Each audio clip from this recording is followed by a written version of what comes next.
Welcome back to the Balance Bully podcast for ambitious women in business and a few brave men. I'm your host, Nikita Renthington, always excited to be in the room with you.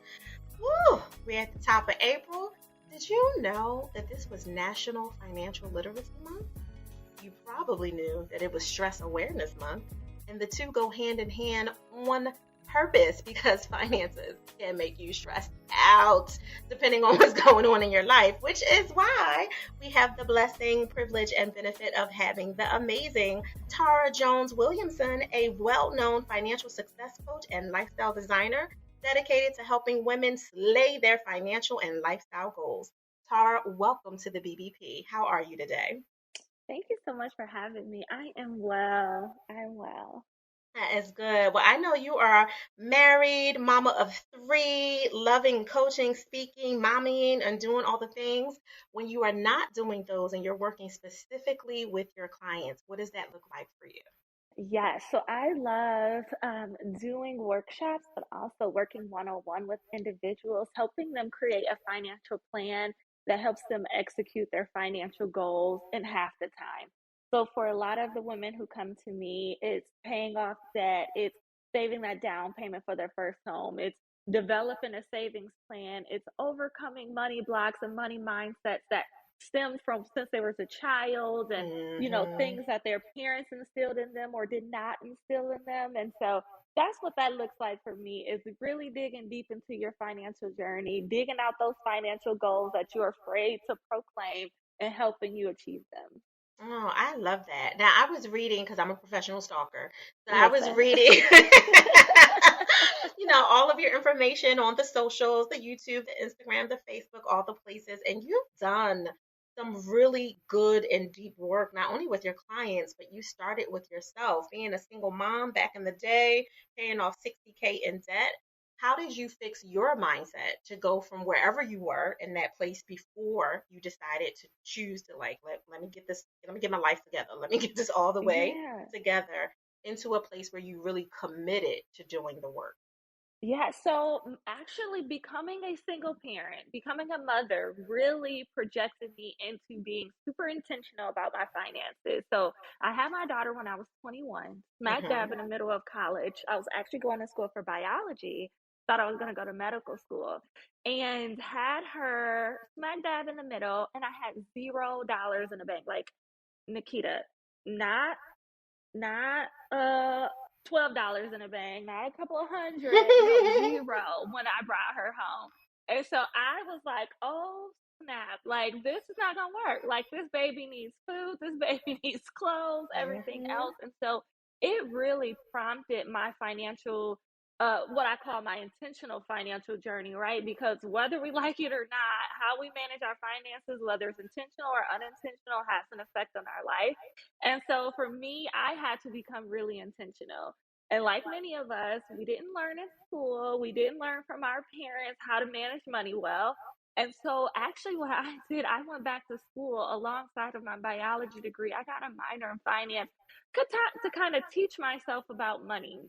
And then I Absolutely. also, yeah, then I also self-studied like individuals who paid off debt. I listened to podcasts, I listened to radio shows, I bought books. No, let me take that back. I went to the library and checked out books because I didn't have any money to buy no books back then. I ended up later in life, ended up going to get those books as a copy of my own. But I really just dug deep into how do you manage money? How do you pay off debt? How do you keep money in savings? It's one thing to put money in savings, but how do you keep it there? How do you start creating wealth for the next generation? Like all these different questions that I had, I literally self studied. And once I graduated college in 2012, I put together a plan to pay off my debt in 2 years, and I did it a little bit less than 2 years. Mm. And so, that just prompted me. And I told the Lord, I said, you know what?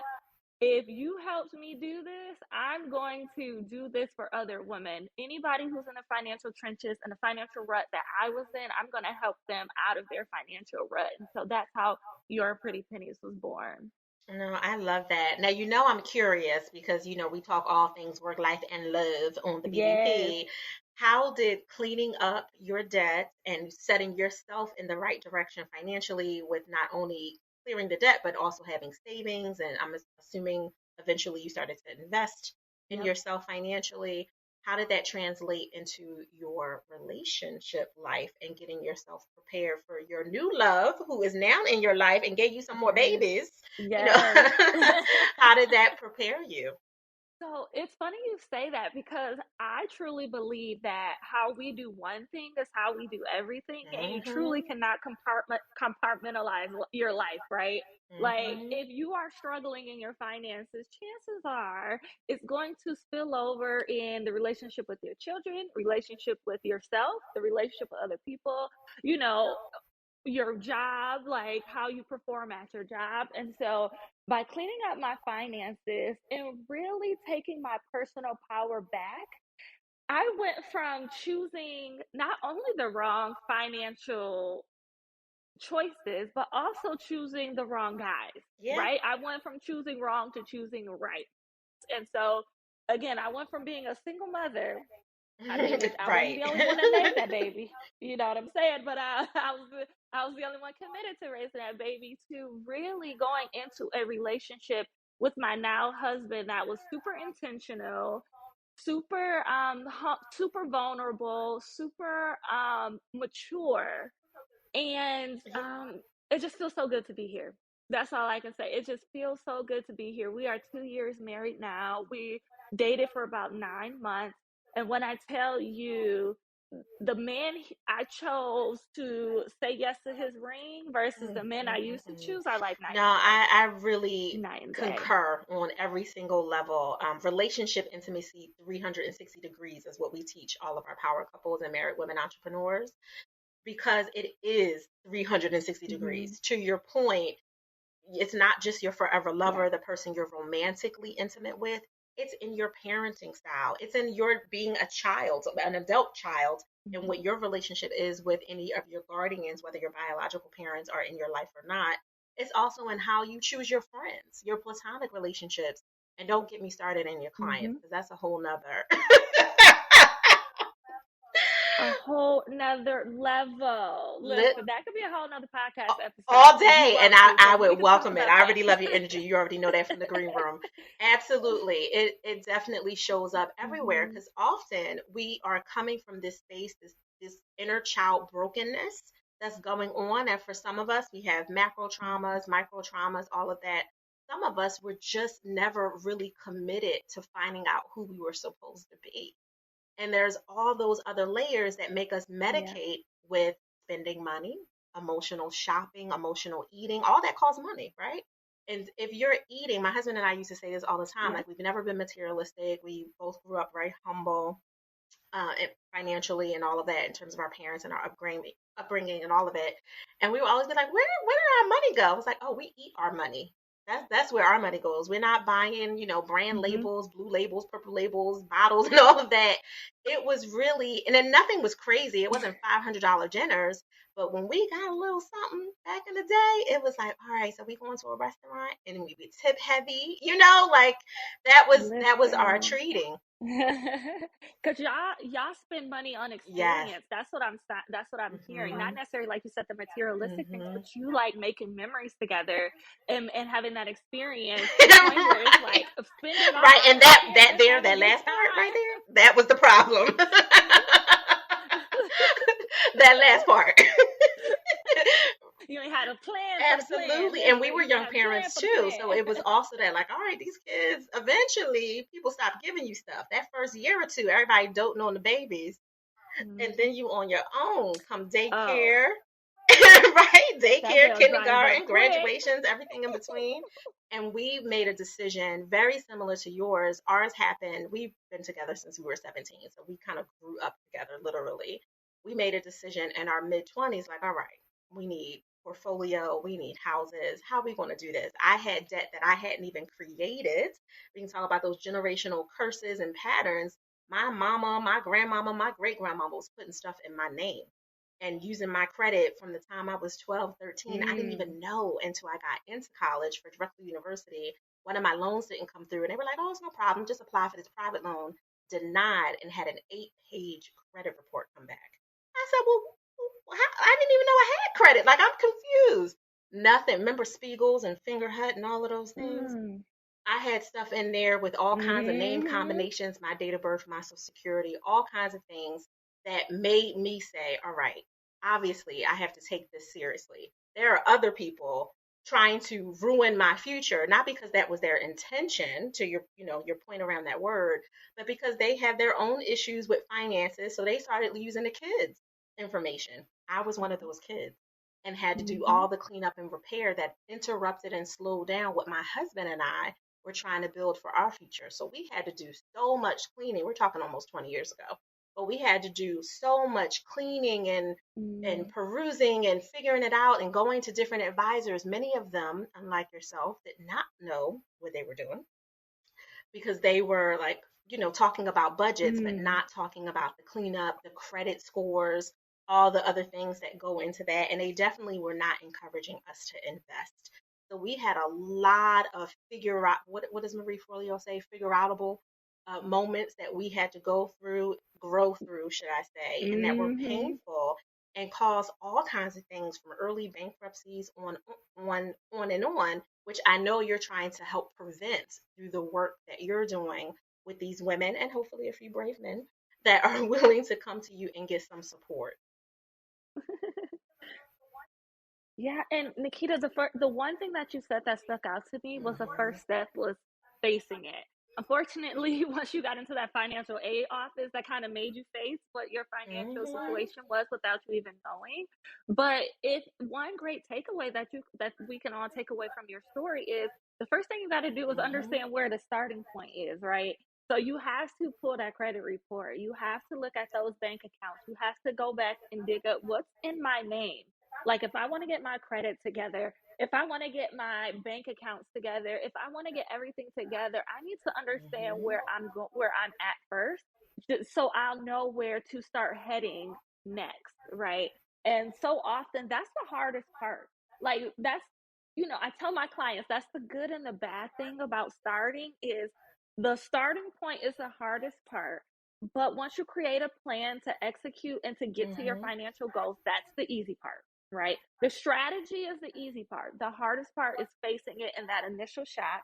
And once you get through that and you take back that personal power, oh my goodness, your financial Absolutely. And it ability was is for us. I limitless. was able to go through college and grad school and all the Yeah, things and then it eventually sounds start like it. business. And we're 11 years old in our business. So everything absolutely did Mhm. reset, which makes me dovetail. You have a financial reset online academy, which I think is a perfect term because so many Yes. people that are just challenged, regardless of how young you were when all of the issues started or when you discovered them. You might be in your 40s and 50s and 60s listening to this episode right now, like, well, I wish I made the mistake in my 20s, like they're talking about, but it can happen at any point in your life because of divorces, medical limitations and Hmm. challenges that cause havoc.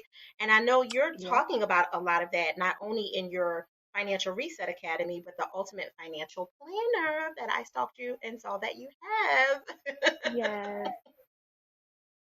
Yes. So yeah, the financial reset was born from my financial reset. So like I said, by the time I was 21, I had credit card debt. I had student loans under my belt going to college. I had a car loan, actually two.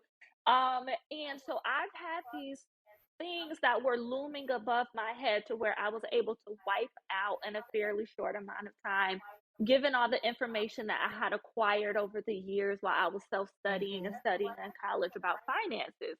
And so what I did was I eventually put it all in a course where it talks about creating financial goals, budgeting, debt repayment, credit repair, building savings, starting that initial investment, the importance of starting a business. We can go again, that's a whole nother topic in itself.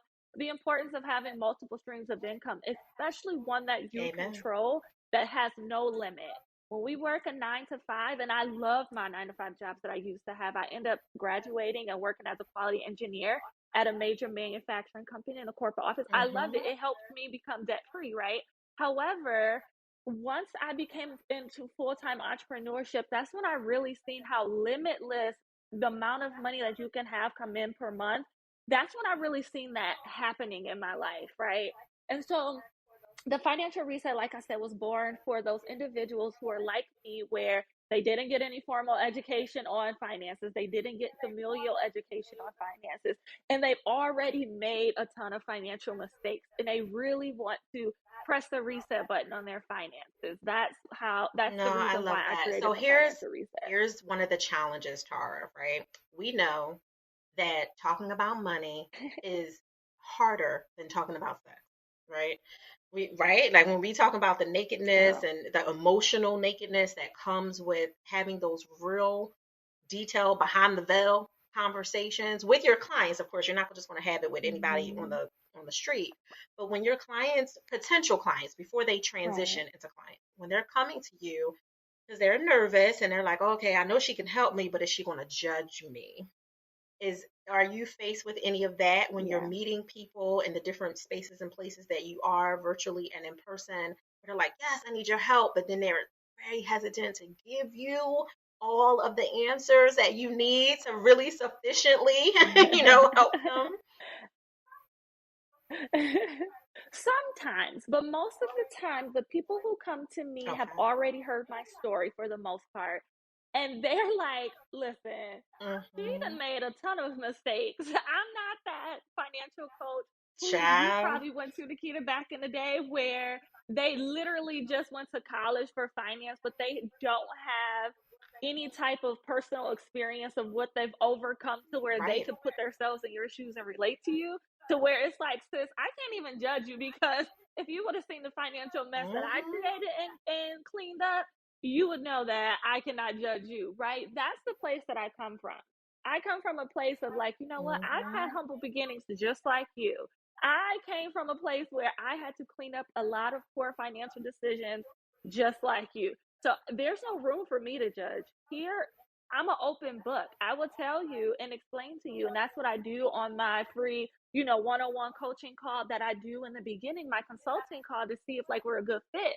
Is that I say, you know what's your story? Mm-hmm. Girl, my story was the same. Let me show you how. And this is how I can help you get the results. Because not only do I have the education, the degree about finance, yada, yada, yada, I have the personal experience. And to me, that's what my clients love best about me, is that I know the nuances of paying off debt. I know the nuances of building and keeping money in your savings account from a place of a money Mm-hmm. mindset where that wasn't a thing, right? I know I came from parents who robbed Peter to pay Paul. I came from situations like that. So I know how to speak to you in a way that will help you step into your personal power and overcome some of those money mindset blocks. One thing I always tell my clients and even potential clients is that financial success is 80% mindset, 20% strategy. Again, the strategy is the easy part working with me. We can execute the strategy, but I really help you redevelop your money mindset to where you actually can become successful with money. If anybody has ever sat down and printed off a budget off the internet, or started trying to do a free financial plan off YouTube, but they realize that they can't stick to it, it's because you have a mindset issue. The strategy works. If it works for somebody else, it can absolutely work for you and your finances. The issue is you don't have the mindset to go Mm. with it, to stick with it. Listen, we And we that's have where very I help similar styles people. because I'll often say that I do not offer, but I Yeah. answer. So I'm not going to publicly stand, just randomly like, here's my life Yeah. story. Although I did technically do that when I wrote the book Selfish and told all my business, but it was in a book, so it was a little bit different. A little Right, bit different. exactly. A little bit I'm different. Give it monetizing some my structure to story. it. Listen. But I will answer. If you ask me a direct question, depending on, the energy you're giving when you ask me, obviously, if you're a potential client, someone in the audience, when I'm speaking on stages, I will definitely answer the question for that same reason, to set the stage that yes, all the accreditation and credentials and professional experience is there, but personally, I relate to the pain that you're in right now, Yeah. the problem. And And I would exactly. never judge you, because I Exactly. wouldn't I'm want right there somebody with to you. This judge is a me. judgment free zone. Mm-hmm. But you hit something like I wish I could shake my Mm-hmm. maracas right now without messing up the editor's ears in the microphone, because you use the phrase that a lot of people have heard, but they don't always feel like applies to them. which it applies to all humans, which is money mindset. And we have like 80% of the people who listen to this Mm-hmm. podcast are entrepreneurs. The other 20 are roughly careerpreneurs. They might be high level professionals, VPs, directors, executives, all of that. And they have entrepreneurial spirit and how they maneuver in the work that they do and relationship build. But for the entrepreneurs specifically that are listening to this and are undercharging their services, which makes it difficult for them to seek out advisors like yourself Mm-hmm. to say, I need some support, I need some help because they're nervous. Like, yeah, I look good on Instagram, right clothes, right outfits, good picture angles, all of that. I might have 200 and some odd clients that I'm working with, but I'm barely making my overhead because they're undercharging. We know, you and I both know that that is a money mindset. That is Mm-hmm. a scarcity issue Mm-hmm. that's coming up when you integrate into a room. Let's say you're at an entrepreneurial conference, you spoke on the stage, you did a workshop, you did your thing, you dropped the gems, dropped the mic, and was good. And you have a slew of people coming up to you saying, Tara, I really need your help. I need your support. I'm just a little nervous, girl, of how this look in terms of, commitment of time, because time is always the first issue, energy to do the work that you're talking about, the commitment that has to be done to Mm-hmm. implement that strategy that you do. But then it's also the resources. And without getting into, what your bespoke, customized prices and all of that stuff is in this particular moment, what encouraging words would you say to those people who are listening that are doubting that they can even afford an advisor like yourself to help them? That's funny you asked that, because one thing that I say on my discovery calls is, you worry about what you do as far as how you make money, being excellent in your area. My area is creating financial plans and helping my clients execute them. You let me worry about how I can help you afford it, right? You Mm-hmm. make the initial Mm-hmm. investment, I'll do the rest. And each and every one of my clients are so thankful that they do, number one. But number two, you hit the nail on the head when you said entrepreneurs or entrepreneurial minded individuals can have income coming in, they can have expenses going out, but there's always this disconnect on, I don't have enough disposable income, that's money left over after I pay my bills, rent, overhead for my business expenses, yada yada yada. I don't have enough to do what I truly want to do. And one thing Mm-hmm. you said was they're not charging enough. That's absolutely spot on.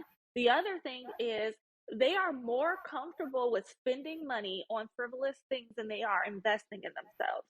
Come on. And so the Mm-hmm. one thing that I always tell individuals is, if you are comfortable with dropping money on a Chanel bag, on a handbag, even a Michael Kors bag, on some new shoes, some new clothes, that is a relatively decent investment in yourself. I love clothes, I love shoes. I think personal appearance is absolutely important, right? I'm not super materialistic, but I Mm-hmm. can be at times. It is what it is, right? Yeah, we got our things. Yeah. However, it is more important to me to work on my mindset than it is to work on my outer appearance, because my mindset is what drives everything else. If it's not for my mindset being A1, I am not able to sustain the things that I acquire. And so one thing I always, and I know that's a language entrepreneurs can understand. When you invest in yourself in any area, it transfers into all these other areas. So individuals, especially entrepreneurials who come to me and we're talking about their personal finances, guess what else gets better? Their business finances. Guess what Absolutely. else get better? Their business acumen. Guess who start asking for more money and more confident about asking for more money? They are. Why? Because they invest in themselves and they say, you know what? If I made an investment in myself, somebody else can make an investment in themselves, and I'm comfortable and confident with giving them opportunity to do so. So one thing that I Mm-mm-mm. always think about, if you are struggling with charging your worth or upping your prices, think of it as you giving someone the invitation to invest in themselves. The amount of money does not matter. It's the level of investment and the level of energy they are willing to put in themselves. That's the opportunity you're giving your potential customer or client. So don't look at it as I'm taking money out of their pocket. No, no, no.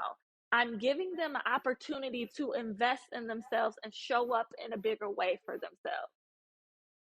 Hands down, completely agree. One of the way that all of our invoices are signed is thank you for investing in you Yourself, through exactly. Fig Pro. Absolutely. Through our company, which is Fig Pro. Absolutely. You are bringing up something in me. I just had a conversation with a friend and colleague the other night. She was just considering making a personal development investment, and she was like, "I don't know, it's a lot of money," which it is. Hmm. It was nothing to sneeze at all. And I said, "Listen, from my experience, and of course, I am a woman of God, so I'm always like, pray on that thing first, and make sure you're receiving the direction from the Holy Spirit that you Hmm. need." Yep. But I will say my personal development investments in me have given me a higher return on investment, a higher ROI in my business than business coaching. And business coaching has done what it needed to do for me to help me systematize, automatize, all those different things. But the personal development investments that I gave to myself and making sure that I meet with my financial planners and all of that absolutely hands down created more space for me to grow because it gave me more capital That's than so good. anything else. I So have to good. cheerlead you and shake my pom poms at that all day.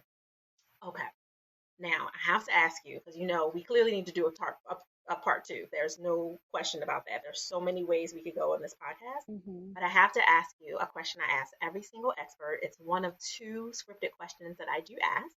The first is, how do you give yourself permission to pause? To pause. Mm-hmm. Oh, girl, okay.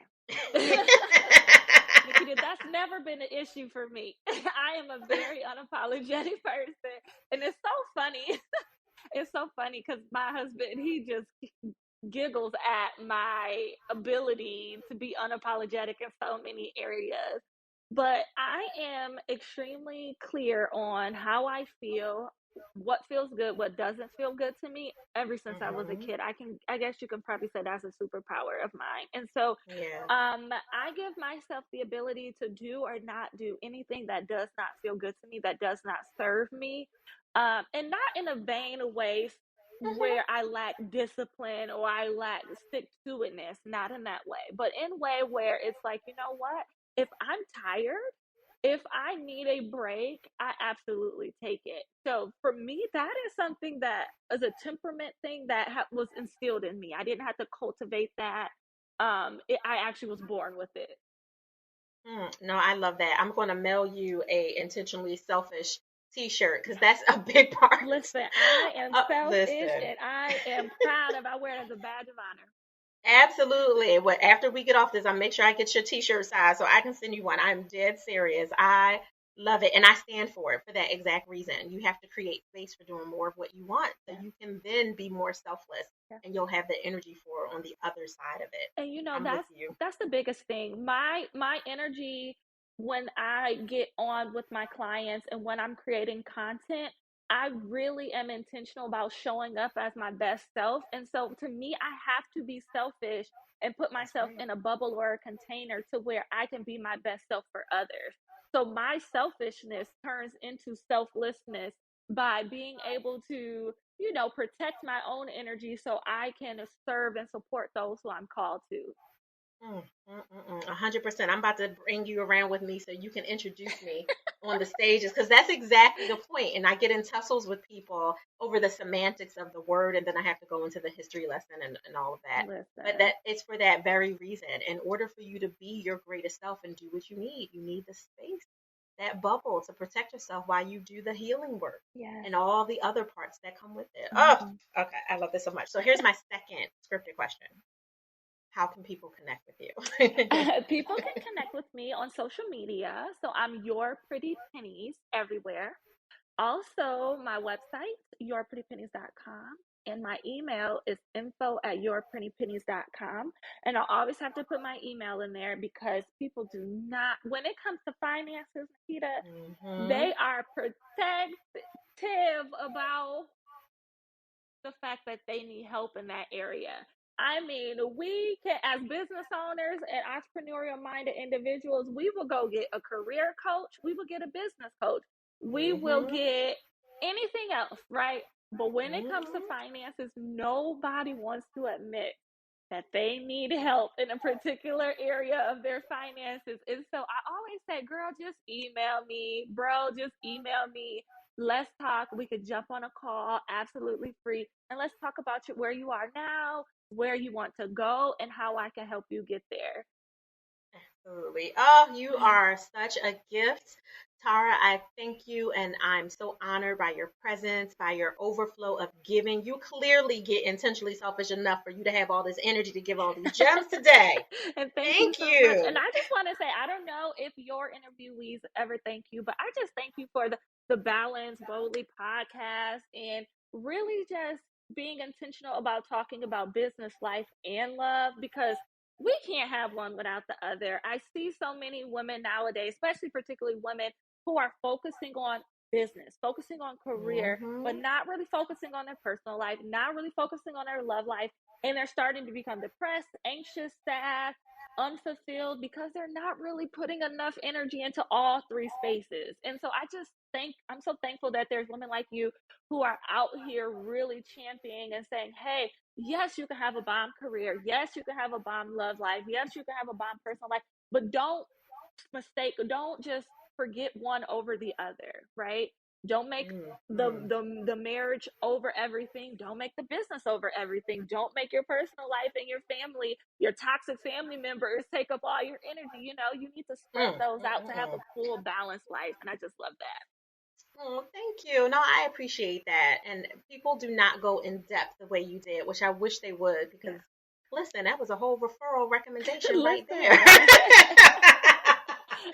Thank you so much, Tara Jones-Williamson, for making time for us on the BBP. We value you, we appreciate you, and the listeners will be following up with you. Thank you so much. Balance Boldly listeners, you are so honored in this space today. Thank you for staying tuned with us, for listening. I hope you had your notepad out. If you didn't, it's okay. Just go over to yourprettypennies.com or email Tara exactly what she said. We'll have all the information at the bottom of the show notes wherever you are listening to this on your favorite podcast player. Until next time, I want you to enjoy the balance of your day, but remember, do it boldly.